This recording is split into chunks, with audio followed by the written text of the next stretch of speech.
And we got some good Thunderstick coordination going out. Got a pretty good crowd. I think as the day progresses, they will get larger, they will get more boisterous, and they'll be just having an absolute blast. So we are into this game 2. It's going to be a whole lot of fun for those of you that are just joining us. There's the crowd. Hey-o. Day 9 TV Thundersticks making some serious noise. But this is going to be game 2. Google taking game 1 with a Jungle Heimerdinger who wasn't actually a Jungle Heimerdinger. And game 2 now, Google versus Amazon, preparing to clash in a head-on collision for the AHGL championship. It's all on the line right now. This is a do-or-die situation for Amazon. Google leading the series 1-0. If they're able to take this down, that'll be the whole series. And after, such an incredibly short, incredibly punctuated game in game number 1, you have to know that Amazon are going to be looking to go the distance in this one. They certainly are. 5 members of Google now settling in that bottom lane. This is what we saw actually from Amazon. It was almost a mirror image of what happened. But now they have the Shen. They got Shen. They've got Thresh. They've got so many different ways to catch people. The Rise Snare. This is a scary level 1 coming out from the side of Google. Pink Ward in the Tri-Brush. They know they haven't been spotted out. They're going to hope to catch somebody out. It looks like Weigao could be in problems here. If he decides to come down towards the bottom lane, he could just get picked off immediately. Boley is also in the area. They're just trying to camp out. They don't want to get invaded upon. They don't want to see this. And here comes the engagement coming out here. Google are rolling out. They're going to get spotted out immediately by Weigao, and they're just going to back away from this one. If Google want to take the red buff, they will be able to do so. There's not a whole lot Amazon can do to play against this. No, there really isn't, but that is going to be an advance ward going out on the red buff for Google. They're going to know they're going to be able to time out when Boley is going to be able to get that red buff, and that is the call for Jungle Nasus. When Jungle Nasus gets that red, that's when he becomes so dangerous because he gets the Wither down. He's going to be able to get in range, get those auto attacks, and roll through someone. Yeah, Wither plus Ghost is what makes him such a...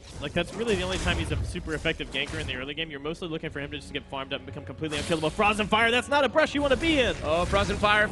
Going to be able to dash out, no problem. No summoners actually burned for Frozen Fire or on the side of either. So good summoner spell discipline from both these guys as Boley starts down onto this red buff. I'd be interested to check and see if he actually had learned a skill before he came into that, because there was a little bit of delay of, oh, I see bad guys, what's actually going on? It looked like he just had a momentary window there to just scale up the Shadow Dash and taunt his way out. He certainly did. As they settle into the laning phase, it is not going to be a topsy-turvy roll-through sort of match. It's going to be a little bit more standard, a little bit more stable. What you folks at home are used to seeing. Going to be KT Flash and Wiraji getting some good pain early onto KT Flash. KT Flash actually speccing into the utility tree, and that's something we typically see from Rise, giving himself a little bit more mana regen, some early spell vamp, as well as that Biscuit and that Explorer ward. And that's going to give him the sustain that he needs. Basically, he just has to wait out Kassadin's mana. If Kassadin's trying to actually push him out, he's going to have to spam out Null Sphere. He's going to have to do everything he can to just try to shove him out of lane very, very early on. And having that extra sustain from the Biscuit, having a little bit of extra spell vamp, that will do so much for keeping KT Flash in the lane, safe, and farming. We should point out that Boley's going to have a little bit of a jungle edge, just because even though Google initiated what looked like an invasion, they backed away without taking the red buff. They just moved back, and Zach picked up his blue. And Amazon's response was to run immediately to the opposing red and grab that up. So Boley's going to have one extra buff camp to grab up. That might be enough to give him that extra level he needs to play incredibly aggressively. He certainly will, and it looks like Zach is sitting around in this mid lane. He wants to get a kill potentially onto Wiraji. Wiraji has not hit level 6 yet, so he's not that slippery Kassadin that we all know and hate, because you just can never gank him ever. It's so rough. Until level 6, he does have to play a little bit more carefully. It takes a flash to actually get away from a really, really solid gank. Down in the bottom lane, I'm really impressed by Tomato Orange as far as how well he's been harassing and pushing back. The issue is he spammed out all of his mana in order to do so. So Weigao, he's got the Doran's Blade. Check and see if he's got any lifesteal here in just a moment. And that's a really rough situation. A lot of times you can just kind of wait out your opponent's mana pool. And DJC in the top lane, he is doing a little bit. He's not doing as well on mana as well. He is almost out at this point. So Frozen Fire doing a good job. Shen, as that energy-based champion, he's able to wait out the storm, as can often happen when you're stuck. You know, you get stuck in those really nasty hotels. You got to wait out the storm because it's a tornado, because you made the mistake of going I-80, and I-80 goes through Nebraska. And as you know, Nebraska is like one of those really nasty tornado capitals. Tomato Orange just missing what could have been a really nasty pop onto Gao. But yeah, going back to something completely unrelated to the game, you know, you get stuck in those tunnels, you might be going to the drive-in, I might be talking about the plot to a movie that happened in the 90s, but hey, that's cool. We're talking about transportation, we're talking about road trips, and sometimes on road trips you get stuck in the basement with for a tornado. But enough about that, let's get back to League of Legends. 300 gold down is Amazon, but that really is nothing this early in the game as the ghost coming out from Boley. Boley putting the Wither down onto Tomato Orange. Tomato Orange is extremely low. He flashes and cleanses out, so both summoner spells burned. I will say that is a successful gank for Boley. He was on cruise control on that one. Another gank up in the top lane. Raven Knight diving in. The repel is going to get him out before the slows goes down. He actually is able to repel on the other side. Exhaust comes down. They're trying to chase this out. They're not going to have the damage output. Cocoon goes down. DJC 92 going to trade a little bit back on Raven Knight. Going to give him a little damage for his time. And another gank successfully escaped. Easy for me to say. And it looked like DJC was really trying to hold that summoner spell out, and he might have been wanting to go back in on that kill onto Raven Knight. Raven Knight doesn't really have that survivability that Zek needs to get, where he gets the health and then he just gets bigger. It's great. It's like Cho'Gath, but he's a blob. Boley coming back down to the bottom lane. He knows there's no summoners on Tomato Orange, but there is a Lantern, and it turns out that the Lantern is better than a Flash any day of the week. Remember, kids, click a Lantern. Your support will thank you. Malvin says, as a support player, how aggravating is it when you put out the Lantern and people die and they don't click it? It makes me wish that they didn't have to click it. It makes me wish that I could say, no, your positioning is bad. You need to be over here right now. It is time to move over from this line to this line. Now, DJC doing his best to use auto attacks, but he is on his last legs of mana. I don't think he has enough enough charges in his Crystalline Flask to try and get that mana back, so he's probably going to have to back off. He does have the teleport, so he's going to be able to back off, but Boley putting some pressure all over the map. He's trying to get that jungle Nasus rolling.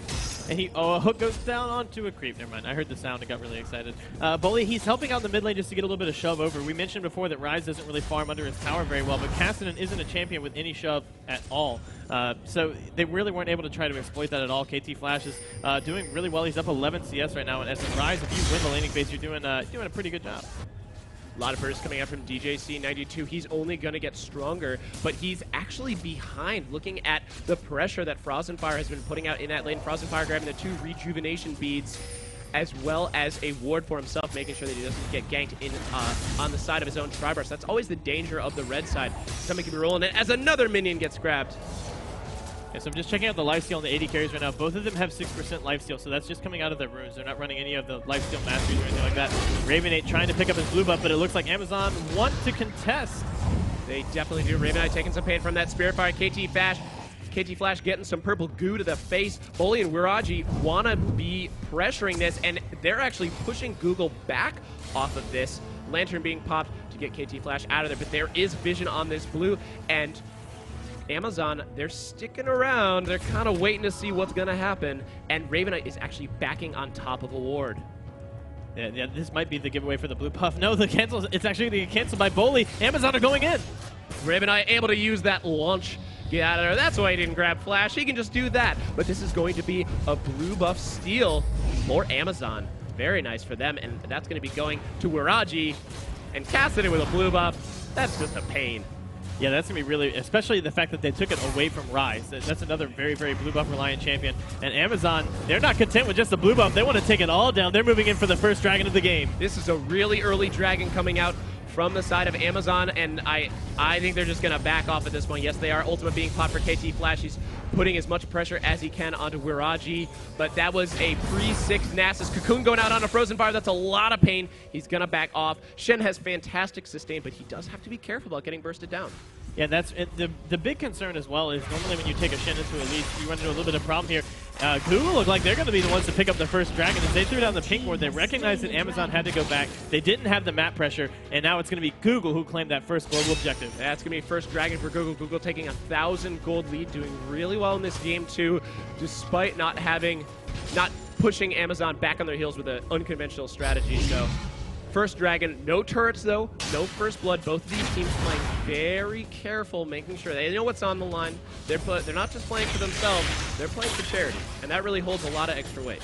Absolutely. You take a look at the mid lane, and you see Waraji, he may have come off the plane, he may have deplaned a little bit later than KT Flash, but he was the one that had that global entry set up already ready to go. He didn't have to stand in customs. He was able to just rush right through. He's caught back up in the CS. He was behind a significant amount before. He was just tied up a couple seconds ago. Now the CS gap is down to 5. He's really doing a lot of work to keep him in this. And as a Kassadin, if you're able to keep up with the mid laner, in the mid game, you have a lot more presence just because of the increased roam potential. That's what happens when you are that's what happens when you're an ambassador of the Void, Malphus. It just gives you that ability to roll through the laning phase, no problem, no security, no frisk or whatever, although I don't really know what he's hiding under those robes. And to be quite frank, I don't really want to know. But he is doing a great job of getting that Rod of Ages. That is the first major item we are looking for. He's got the Catalyst ticking away already, as well as a Fairy Charm could easily turn that into a Tear of the Goddess. And Kassadin, the more mana he has, the more survivability he gets, the more capacity for him to farm away. And he's been doing a great job of that. You said it before,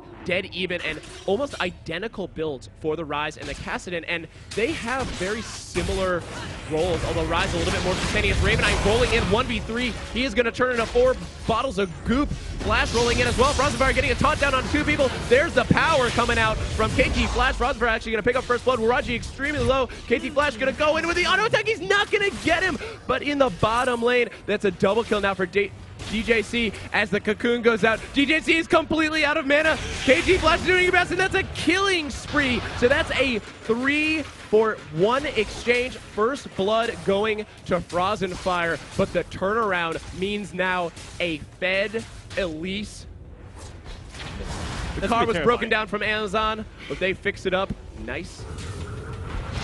Yeah, that was very nice. That's I had a second adjective or a noun or some form of grammatical thing, and that's it. Just nice. Just nice, man. That Elise is looking nice. Yeah, 3 kills on Elise is just horrifying.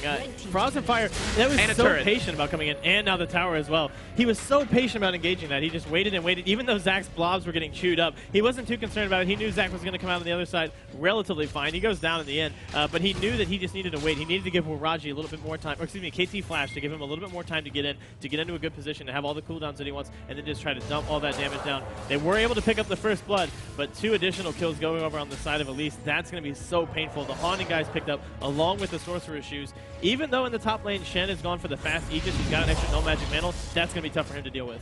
And not just that, the 3 assists onto Wiraji, 70 minion kills. Now he is starting to roll ahead in this lane, and KT Flash doing his best to trade with Wiraji, but that burst from Kassadin, especially the silence, is going to prevent KT Flash from getting his rotations off. We just saw that. Throws in the Q, that's a trade, walks out, KT Flash can't respond.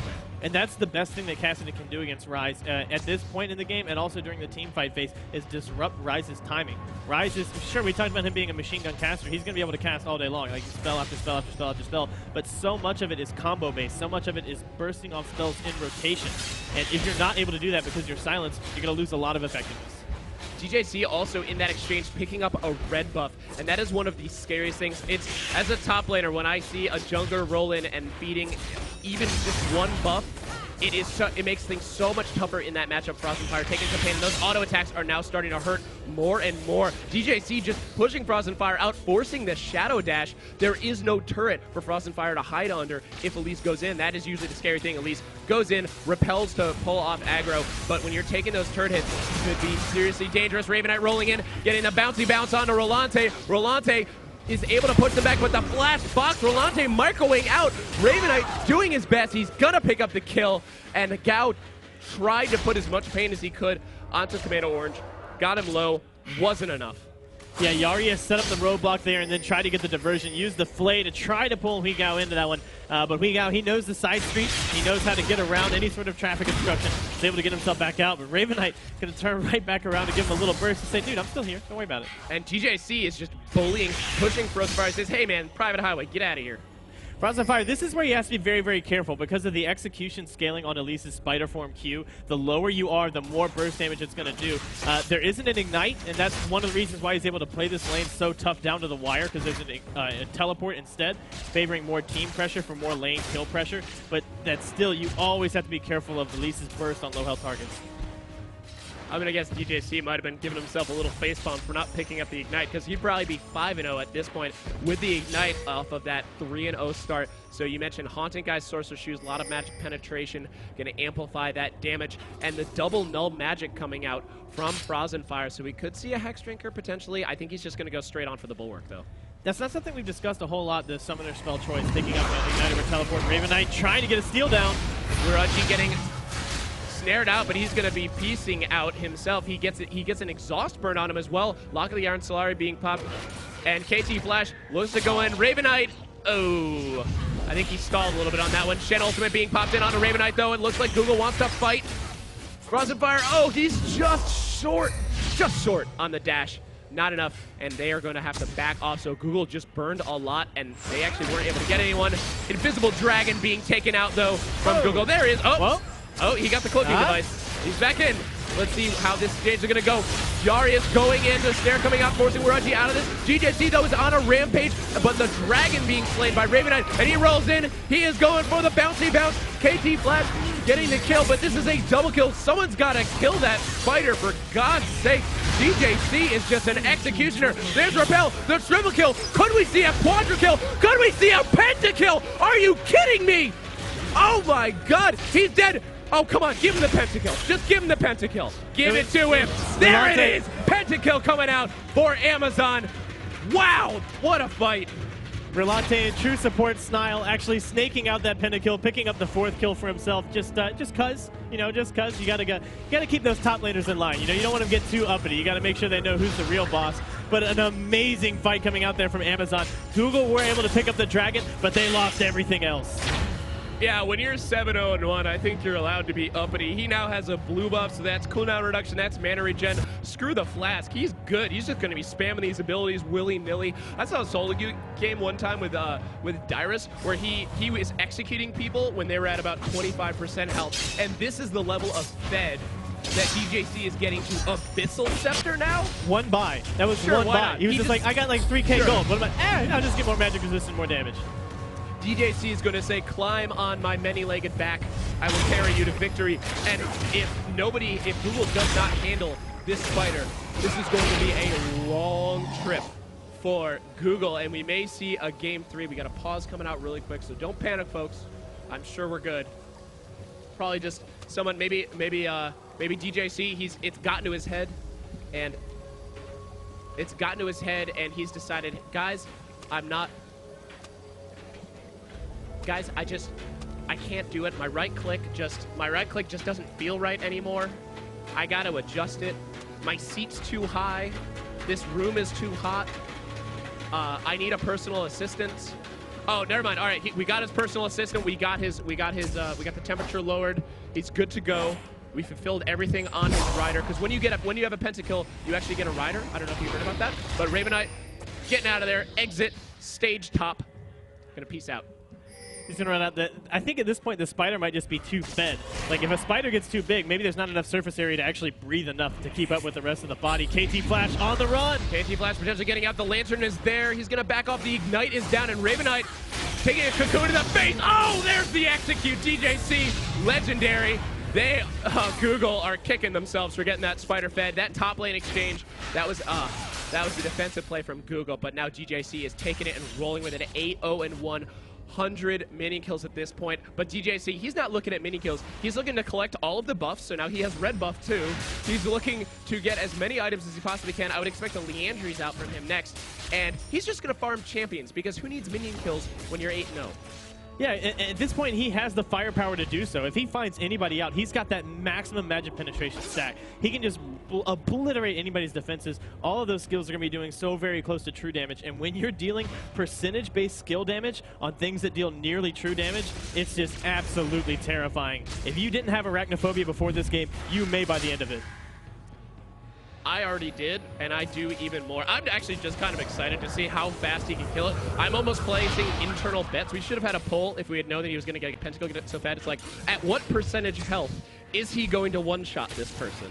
And we'll have to see. That was not a low champion that TJC dropped. That guy was at about a quarter health, and he completely eliminated him. And now GJC just rolling in the top lane, 2,000 gold ahead is Amazon. They are making this a legit final. The taunt coming in, DJC going to take a couple tower shots, just go out in the spider form. Not going to be too particularly concerned about that.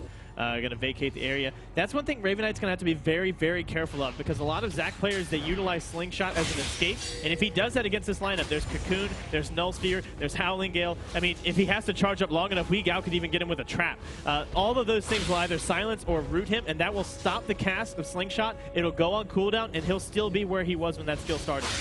Yeah, there's a bit of a rev-up time on that Slingshot where you really can broadcast it. And a lot of Zac players think that they can cheat. Frozenfire actually being forced out of lane. At that health, I could actually see GJC dropping him. Yeah, that's the rough part about this one. Even without an Ignite, the teleport is still up. That's one thing. Whenever someone takes a teleport, you have to look, okay, what did they get from the teleport, and was it worth not taking the Ignite, not having that extra lane pressure? So far, we've only seen one canceled teleport when Amazon went in for that blue steal that they decided to back out on. That was really the only time we've seen him even try to use that summoner spell so far. So, but he just hasn't even needed it. The fights have been coming to him, and here's the dive on bottom. Full-on dive, the box being popped by Yaris to try and hold him as much as they can, as well as the Chain of Corruption. Frozenfire is there. He gets a taunt down on a Bully, but the disengage coming out, and Wiraji dropping super fast. So that is going to be a 1-for-1. Yarius sacrificing himself for his team, and Wiraji going down, getting a little bit too aggressive in that dive. Oh my god! But DJC, but none of that matters in the bottom lane, because DJC is now 9-0-1. Once again, that venomous bite just chomping down on Raven Knight, who, once again, wasn't that low. I mean, there's no one on this team that can 1v1 DJC 92 right now, and that's always the cue for, like, okay, they have Shen, doesn't matter, we're going to outsplit push them. We can force the 1v1s, we're going to win the duel every single time, and if things go sideways, at least it's still got teleport, and Bully with the smite steal over the wall. Did you want that blue ball flash? Nah, mine.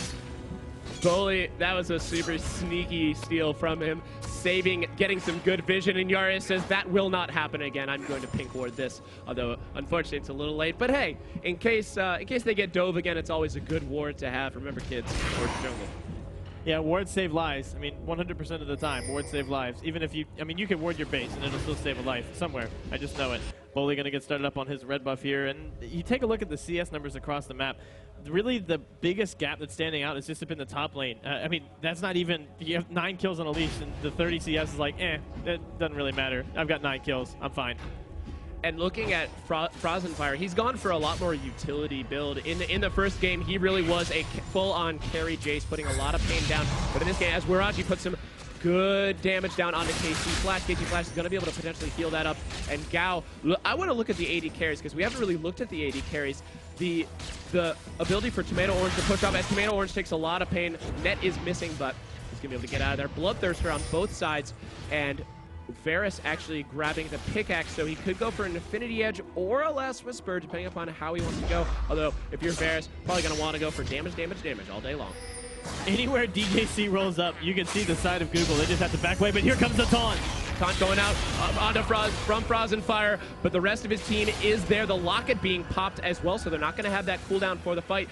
No magic middle. I think every single person has some form of magic resist. KT Flash does, but it doesn't do anything as Wiraji executes him. He's not doing too bad himself. 2, 2, and 3 has the Rod of Ages ticking. Could potentially build into a death cap if he wants. That's normally what we see. We see the Rod of Ages into the death cap for Kassadin, but he has that Fairy Chomp sticking around. Could build a tier, although it's a little late for that as Amazon pushes down this mid turret. Yeah, the double assassin comp is just rolling around, and if you get caught out, if you're found anywhere with Elise and Kassadin near you, you have to watch out, because you can lose all of your health immediately. You definitely could. Rolante getting that last auto attack, gonna get his name up on the board. Does not have, he actually has a singular kill. 5 wards as the taunt going down once again onto DJC, but DJC is well protected now. Frozenfire is isolated. Raven Knight is there to potentially peel off, and the ward says we do not want to fight this. So Bully actually putting some really great global pressure down, even though he doesn't have any form of global maneuvering. Just run around being a dog. He just soloed Dragon. That was pretty awesome. And Amazon starting to grow themselves a commanding lead, 7,000 gold ahead as Frozenfire getting slowed down by Wiraji. The Lantern is there, though, to keep him safe. Now, the concern that I have for Google is that they're trying to itemize so much against all the magic damage coming out. Wee Gao going to get caught out here by Flash. He's on the wrong side of this tower. He is on the wrong side of this tower, and I think he's on the wrong side of the tracks because he is going to go down. KT Flash, lightning ball to the face. That is going to be a dead Caitlyn Wiraji rolling in, as Cassidans are known to do. There's an old saying that if you are on one side of the wall and there's a Cassidan in the game, he is almost always on the other side of the wall, and he will fly over and kill you. Didn't kill Frozenfire thanks to that bulwark, but now we may very well see a Wit's End coming out from Frozenfire. It's just pile as much magic resist as we can, guys. Just pile it on, because otherwise we're not going to survive this game. And a Banshee Veil also being picked out from KT Flash. And Malphus, that's something we haven't really talked about, is that KT Flash, he is a ticking time bomb. And if he has a good team fight, it won't matter how fed that Elise is. Exactly. He's able to just stack up a ton of magic resistance. As long as he's got a good amount of mana to go along with it, he's going to be just fine. And realistically, Banshee's Veil plus Tear of the Goddess, that's a good amount of mana. He's going to have what he needs to try to stand in these fights. My concern for Google right now is that they're itemizing so much against what's killing them right now, and they're not really doing a whole lot about what might be killing them in the future. They're buying tons and tons of magic resist. The Bulwark is out. There's Merc Tread's already on chain. He's going for a Wit's End. You can see Zac has built up the Spirit Visage. Like, all these are items that synergize well with their champions individually. Banshee's Veil on Rise. They're all things that do a lot of good work for those champions individually, but they're not buying any armor, and Caitlyn is about to pick up a Phantom Dancer. She's about to have the crit coming out along with that base stack of AD that comes from having the Bloodthirster farmed all the way up. And if they run into a team fight where Wee Gao is able to just stand and right-click, it's going to be tremendously problematic for Google. It really is. The Zeal being picked up by Caitlyn, and depending upon how they want to do it, he has the crit cloak as well, so it's definitely going to be that pickup. Yarius looking for the hook. Misses the hook. It's a sad day for Thresh when you miss that hook. Yeah, it's always sort of, especially when you see one of the AD carry like that. Raven Knight going in! He is going in. He gets the bolt in the Shen ultimate as well, but the Janna disengaged, so that is going to be a Shen ultimate burn, a huge cooldown down for Google. And Amazon, I would expect them to be aggressive here and now. Yeah, Shen, he thought he was catching the correct connecting flight, just popping in the ult there on Zac, but it turns out that wasn't the right destination at all. He wasn't able to get anywhere near where he wanted to be. And DJC, once again, the Elise is unstoppable in the split push. No one can face her 1v1 right now, so every time they put DJC somewhere else, he just has to avoid situations like that. The Flash coming out, but Frozenfire being pulled out of position as the blue buff is going to go to Amazon once again. They have done a fantastic job of controlling these buffs. They are in unknown territory. They're rolling in without a map. They might have taken the wrong exit, but they took the right exit in that they were able to pick up the blue buff on both of those solo lane carries. And this is a very, very scary moment for Google, because they don't have pretty much any map control right now. If you take a look at the vision, they have a little bit of vision in their jungle. And at this point, Amazon's just playing so incredibly aggressive, and they're just pushing through. They have control of so much. There's an Oracle running out there on Bolly. If he's able to clear out all the vision in the Baron area, they might be able to pull Google into a really bad fight. They definitely could, and they've had fantastic vision control. Yaris has almost been reactively warding and oracling, but now DJC on the run, but in his spider form, he's going to be a lot faster. KT Flash, though, there for the turnaround. Let's see what is going to happen. The rappel, he goes straight up. He comes straight down. He's going nowhere. That car is completely dead. That battery is down, and Ravenite, he just carjacked him, man. But now the Baron grab from Amazon, so DJC, being the sneaky little spider that he is, he was just a diversion. Yeah, they sacrificed the spider basically to submit themselves for an episode of MTV's Pimp My Ride, and now they're going to actually have the little purple runes spinning around them. That's the best modification that they had available for them at the time. So that's going to be really huge as they start looking in for the next team fight. At this point, they can just roll up as 5 and force the engagement, or they can just pause the game. They could pause the game. Once again, DJC says, guys, I died. This wasn't supposed to happen. It was clearly stated in my rider that if I got a pentakill, I would not be camped, killed, or chased down this entire game. That is not true. No, that's not true. Actually, we were just DC'd, so he'll be back shortly, folks. But in the meantime, I'm going to pretend that DJC is a giant diva. Yeah, there's just a little flat tire issue going on here as Miraji disconnected from the game. We're going to get that spare slapped up there very quick. He called AAA. AAA responded in a timely fashion, and here we are coming back in. The resume is now. Yeah, that's the great thing about AAA. You call them, they're back. You're back in the game within 15 seconds or it's free. They also deliver pizza. It's fantastic, you know? It's Yeah. good stuff. I don't know if they deliver pizza, but we do here at the Red Bull Studios here for the AHGL. So all the people here in the crowd are well content, both with the quality of the games and the quality of the snacks we have off stage for them. They certainly are, and Amazon is completely content with the bling they got. Thank God they called Exhibit. He gave him the little pimp on the shirt. It was good to go, and now AHGL has the red buff as well, so he's going double bling. Yeah, you take out AHGL. He was the special edition one. Yeah, I heard you like buffs, so I gave you a buff. So you can buff while you buff? Yeah, so you can buff while you buff. He's got the Baron and the red buff spinning out there right now. Caitlyn with red buff is terrifying because she actually gains a little bit of initiation power. She can just get the 90 caliber net to hop back in, and Wiraji, excuse me, he's just gonna blink back out. I actually have, I wanted to make a note for the viewers at home. I have a phonetic spelling of Wiraji, because none of us knew how to pronounce it, and we asked him, so we had to make sure. But even so, even in our defense, the team captain doesn't either. Every time we ask Bully, and Bully's like, I just call him Peter. I don't know. Sometimes that's what you got to do. I was doing that in a competition. I was like, we got to get this guy. We got to get this. They're like, who's this guy? I don't know his real name. Tell me his summoner name. A little bit of an opposite. But now Amazon rolling down, looking to use that bling. It's especially fun when your car comes equipped with a rocket launcher and a dragon killer. And AHGL, he just wants to keep collecting these buffs. He wanted a debuff to go with his buff so he could debuff while he buffed. Yeah, I think so. But now he's like, okay, this isn't really for me. It doesn't fit me all that well. I'm just gonna go ahead and take this debuff off and kill the dragon as quickly as I can. You see, here comes the engage. Ravenite getting AHGL immediately. AHGL flashing out the disengage, but there's a fantastic box. They're going to split the team, and Google looks to be in complete control of this fight. But Elise is actually going to be forced out of this. It looks like Elise is just kind of waiting for the right moment. But while that's happening, Frozen Fire stole that double buff. And this is going to be a hook, potentially getting caught up. Bully getting caught out. The flay comes out. He is completely isolated from the rest of his team, but he's going to be able to get out of there. Ravenite getting the bounce and the slow, so I might be completely wrong. Yes, I am. Ravenite picking up the kill. That is going to be a 2 for 0. A lot of cooldowns burned, and DJC wasn't even a factor in that fight. He was never really able to get in the fight. That's something very, very surprising. You don't see that very often. DJC's in trouble. Taunt going down on a Frozen Fire. Frozen Fire's going to sacrifice his life, but will Wiraji be able to survive now? Repel going out, and DJC's trying to turn around. Tomato Orange getting the crit, taking out DJC, going for that last kill, but Wiraji says nay. There shall only be 3. But the turret looking to go down in favor of Google. This is going to be only their second turret of the game, so they are holding on by their fingernails to this game. 8,000 gold down. Yeah, DJC's not going to be too satisfied about that one. You never like getting crit for a kill. You never like getting crit for a kill under your tower after what looked like it might be an amazing repel escape.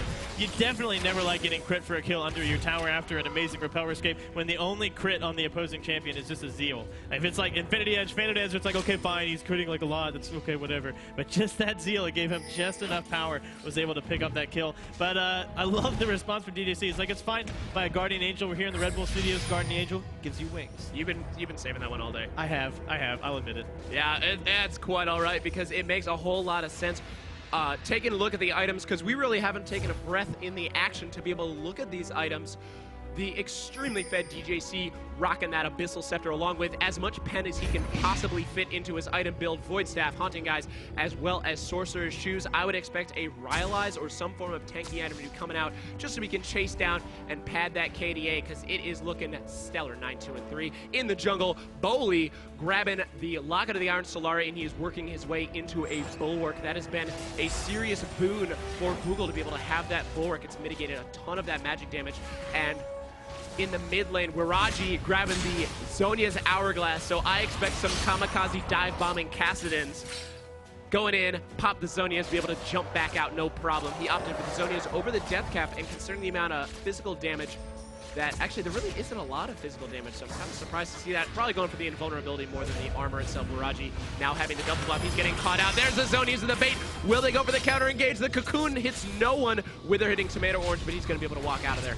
It's not very often you see a Zhonya's bait out all of the CC. Like, everything that they have for CC is skill shot, and right now, Amazon, they like their position. They're going to try to push. Yari is popping the box. He gets cocooned, but the box is going to really not do a lot. And considering how effective the box was in that last fight, that is going to be a huge detriment to Google. Amazon, they recognize their opportunity right now. Huigao is just dropping as many traps into the tower as he can. They're going to try to continue this push. Rolante just throwing out the Howling Gale to make sure people are on their toes. DJC lands the cocoon from over the wall. He does, but they're not really able to follow up, and Amazon taking down that mid-inner turret. The crowd's excited about that. 33 minutes in, 6 turrets to 2. They did have the Baron. Baron just timed out a little while ago, so I expect the Baron Boogie to be happening pretty soon. 49,000 to 39,000. That is almost a clean 10,000 gold lead for Amazon, and when you have a 10,000 gold lead in League of Legends, it is not a matter of can the team that's down make plays, it's can the team that's ahead hold on to that lead without making any grievous mistakes. That's a very nice red buff steal there by Huigao. They control both of the buffs. As soon as they have an opportunity to push in, they take down the tower and then they back away. They pick up both of the buffs. They're controlling the map right now, and that's really what it comes down to in this phase of the game. It's all about map control. It's all about taking your lead and getting further ahead because of that lead that you already have. It compounds the lead, it compounds that gold, and it just gets that snowball rolling faster and faster. They have to be a little bit careful as Raji getting rooted out. And that piercing arrow just crushed him down. Yeah, the ultimate being popped out from Rise. He was able to get Waraji extremely low. Now Waraji's going to go back. And this is going to give Google the chance to potentially take control of the Baron pit as Baron is about to spawn shortly. It should be coming up relatively soon here. We're seeing both of the top laners are actually now in the bottom lane. They've got the Shin ultimate, they've got the teleport. They're doing what they can to just try to force one another back. This is definitely in favor of Amazon just because of the fact that DJC is so fed. And if he's able to push this down and grab a tower while his team applies pressure on Baron, so much the better. The Baron has respawned. These teams are going in for the Baron Boogie hardcore right now. Rolante clearing out as many wards as Ravenite and anybody else tries to feel like putting down. This playstyle from DJC, very akin to how Voyboy played with Curse earlier in the Season 3 LCS, where Voyboy would get monstrously fed so that people couldn't 1v2 him. He'd have the teleport, and then the rest of his team would force objectives. That's exactly what they're doing now. Bully has popped his ultimate, and his team has taken out this Baron. If Google goes to handle DJC, this is going to be a free Baron. If they go to handle the Baron, DJC is going to teleport in and be able to take them out. But now this is just going to be a free Baron for Amazon. 11,000 gold ahead now. AHGL's got buffs on buffs on buffs, and Google is on the defensive. They've just got so much control of the game right now. If you're able to dictate where your opponent can and cannot safely move across the map, you can just pick up whatever you want, and they don't even have the opportunity to try to fight back.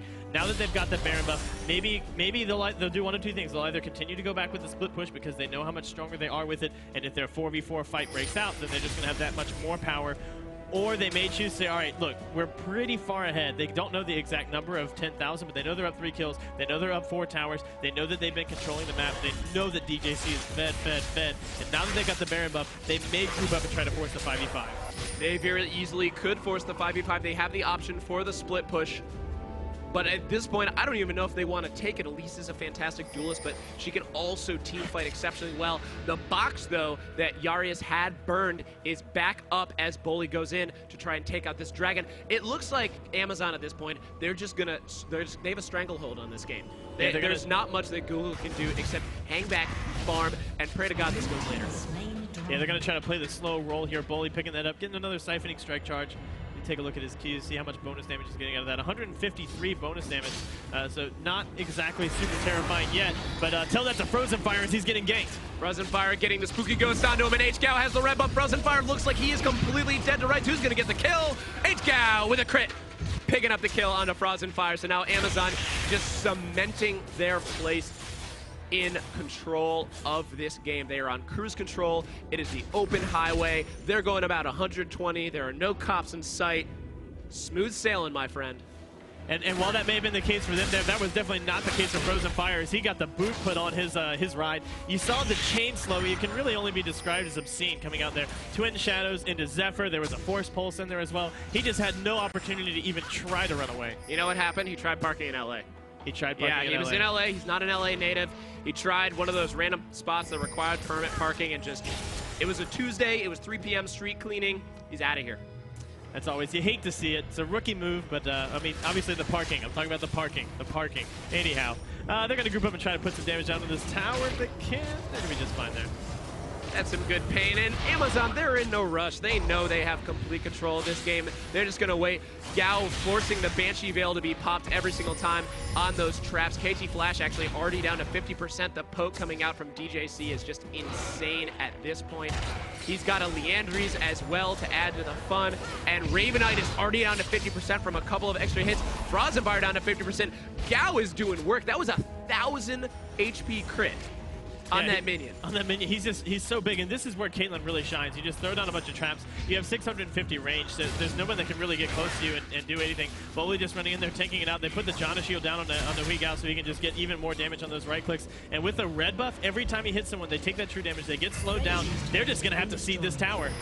They're going to have to concede this tower indeed, and Amazon rolling in. They're going to have to concede this inhibitor as well. This is going to be bottom inhibitor. Wiraji going for the zone like a good mid should. KT Flash has the home guards. Foley, though, going to be zoning that one out as the rest of Google, they're handcuffed. They're stuck in their base. They've got to just farm as the mid lane is being shoved down as well now. Actually, this is just going to be a full-on disengage. Amazon taking it slow. Yeah, they're going to be able to pull back out. They thought they saw what looked like an initiation coming down there as Frozenfire and KT Flash was running the front. They looked like they wanted to try to get in range to get some of their CC down, and Rolante was just like, dude, AHGL, we're not dealing with this right now. We're just going to go ahead and leave. An interesting Janna build coming out here. He's got the Twin Shadows, he's got the Morella Nomicon, along with the CDR boots, and now he's picked up a Hymn of Valor as well. I'm not sure what this Hymn of Valor is actually going to end up being built into, as they do already have an Aegis and what looks like a Bulwark on the way from Boldy. They could very well just be going double Bulwark just to make sure that if they're split pushing, they've got that extra aura protection coming out from both sides. But this build actually reminds me a lot of Patoy's build when he had that incredible Janna game. I don't quite remember which game it was, which team it was against. But Patoy ran the Twin Shadows, he ran the Morello Nomicon, getting the cooldown reduction, and it helped them drop a team, especially a Rise went below 40% through the Zephyr on him. He gets the cooldown or the healing reduction, and then Rise is not able to do a whole lot after the initial burst from Elise. It's just going to be chomp chomp, dead mage. And that's so crucial up against a Zac. You need some form of heal mitigation, and they didn't really have another champion to be convenient. Put it on Ravenite, starting the fight! Ravenite going in, the Shen ultimate is being popped on Bolly, getting completely isolated out, but he's the person that they want the damage on as Wiraji obliterates Yarius. There's the Zhonya's going to be backing off. He's going to teleport out, and GJC coming in, getting Frozenfire extremely low. He sees his next target. Who will it be? He repels up. He repels down in the same place. He's not going to go aggressive, and some good pain coming out, but at the end of the day, it is a 1-for-1, but that is the front line for this Amazon squad for their support, and the box was burned as the Ace of the Hole goes out. Frozenfire gonna survive, but this middle inhibitor turret not gonna be as lucky as it goes down. AHGL melting them turrets like it's his job, because Malphus, it is. Yeah, when you're Caitlyn, this is the game. This is your job. You see, Google want to try to get something back, but between Cocoon and Howling Gale, they just can't get anything out. This is that catch disengage side of their composition that's just working out so well for them. They're able to control the pace of the engagement as long as they protect their AD carry and keep AHGL up, allow him to get those right clicks down on the towers afterwards. They can pick up the buildings, they can pick up the objectives, and they can just back away like nothing happened. Yeah, they're going to be able to do that no problem, and are continuing to tick ahead. They are now about 15,000 gold ahead. They're just going for a new record. They're saying, all right, guys, we're going for 20. Just keep farming. Just keep extending this game out. 401 minutes, not long enough. We got to keep it going. And this is a huge change of pace from what we saw in Game 1, and big props to these teams for putting on such a show for us. And you have to give Amazon a lot of credit. After a game like Game 1, tilt is a very, very real possibility. I mean, when you get hit with a cheese composition like that, you don't really know what's going on. I mean, you can call it push comp cheese, but you can say, because it's not something that people really expect. You come into something like that and you go, wow, what do we even do? What are we going to do for game number 2? They maintained their patience, they kept their rhythm, and they just have been playing so well. They really have. And Malphus, I think the most important question in my mind is, what kind of cheese is it? I mean, the go-to for gaming cheese is Gouda, but this doesn't feel like Gouda to me. I don't know. I'll have to think about that. I'll get back to you on that one, Jaws. It was a little bit better crafted. It didn't quite crumble. Sometimes you see cheese crumble if it's Parmesan. That's no bueno. No, but now what is going to be going down is the Baron. The worm is dropping like a bad habit. Bolly popping that ultimate. Tick, tick, tick goes the damage, and Ravenite is too late as another Baron going out, and Yarius getting caught out. Snare going down, and the teleport as well as the repel. There's the execute over the wall. Venomous Bite.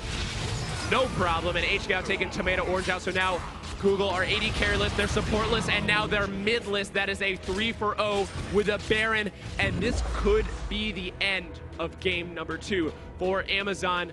So the Pulsars, they might still be right, but we're gonna have to see in game 3, because this is middle inhibitor going down. The Spirit Fire drops out. The Thundersticks are telling the demise of what could be Google. They threw some cheese at Amazon. Amazon did not flinch. The bouncy ball is not enough, and Ravenite breaking into blobs. Who's gonna get the kill for this one? It's a matter who gets the last kill. It's Wiroji gonna get a killing spree, and this is going to be GG for Amazon. We are 1-all going into this game 3, Malphus.